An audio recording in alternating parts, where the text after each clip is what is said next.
হযরত মুহাম্মদ সাল্লাল্লাহু আলাইহি ওয়াসাল্লাম তার জীবনদশায় যে সমস্ত খাবারগুলো তিনি পছন্দ করতেন এবং তিনি নিয়মিত খেতেন, সেই খাবারগুলো এই মুহূর্তে প্রদর্শন করা হয়েছে রাজধানীর ধানমন্ডির তাকওয়া মসজিদে। আমরা একটু দেখতে চাই সেই খাবারগুলো। প্রথমে আমরা দেখতে পাচ্ছি এখানে রাখা হয়েছে মধু, আমরা দেখতে পাচ্ছি রাখা হয়েছে মাশরুম, আমরা দেখতে পাচ্ছি এখানে রাখা হয়েছে সিরকা, এবং আমরা দেখতে পাচ্ছি নাবিদ নামে একটি খাবারও এখানে রাখা হয়েছে মাখন এবং জয়তুন, যে খুবই উপকারী, সেটি রাখা হয়েছে ঘি, আমরা দেখতে পাচ্ছি তালবিনা নামে একটি খাবার দেখতে পাচ্ছি, এবং পনির চিজ দেখতে পাচ্ছি, দুধ আমরা দেখতে পাচ্ছি এখানে রাখা হয়েছে।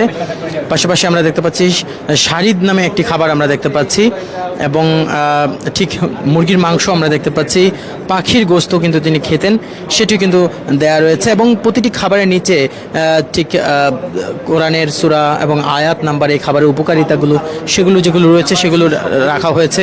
গমের রুটি, যেটি খুবই পছন্দ ছিল প্রিয় নবী হযরত মুহাম্মদ সাল্লাল্লাহু আলাইহি ওয়াসাল্লামের, সেটি রাখা হয়েছে।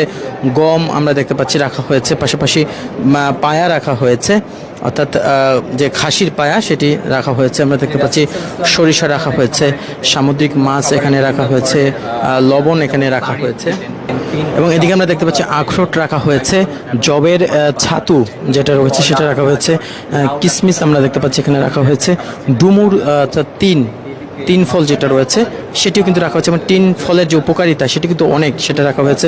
আমরা দেখতে পাচ্ছি কালো জিরা এখানে রাখা হয়েছে, এবং ফল থেকে আমরা দেখতে পাচ্ছি আনার রয়েছে, খেজুর কিন্তু রাসূল সাল্লাল্লাহু আলাইহি ওয়াসাল্লাম খেজুর দিয়ে তিনি ইফতার করতেন, এবং খেজুর এর উপকারিতা, এবং খেজুর কিন্তু রাসূল সাল্লাল্লাহু আলাইহি ওয়াসাল্লামের অনেক পছন্দের ছিলেন, এবং কয়েক ধরনের আমরা দেখতে পাচ্ছি খেজুর রয়েছে, এবং আমরা দেখতে পাচ্ছি আঙুর রয়েছে, আদা রয়েছে, যেমনটা দেখতে পাচ্ছেন তরমুজ রয়েছে, কলা রয়েছে, গাজর রয়েছে, শসা রয়েছে, মিষ্টি কুমড়া রয়েছে, এবং লাউ রয়েছে, এবং খাবার পানি কিন্তু মাটির পাত্রে রাসূল সাল্লাল্লাহু আলাইহি ওয়াসাল্লাম খেতেন সেটিও এখানে রাখা হয়েছে।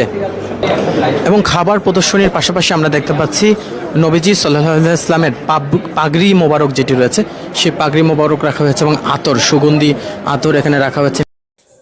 রসুল পাক সাল্লাল্লাহু আলাইহি ওয়াসাল্লামের পবিত্র খাবারগুলা যারা দেখেছেন, অনুগ্রহ করে সাবস্ক্রাইব, শেয়ার ও লাইক করে পাশে থাকার আহ্বান। এর গুণাগুণ আরও জানতে হলে যখনই মন চায় হাদিস কোরআন দেখুন, জেনে যাবেন ইনশাআল্লাহ। আসসালামু আলাইকুম ওয়া রাহমাতুল্লাহ।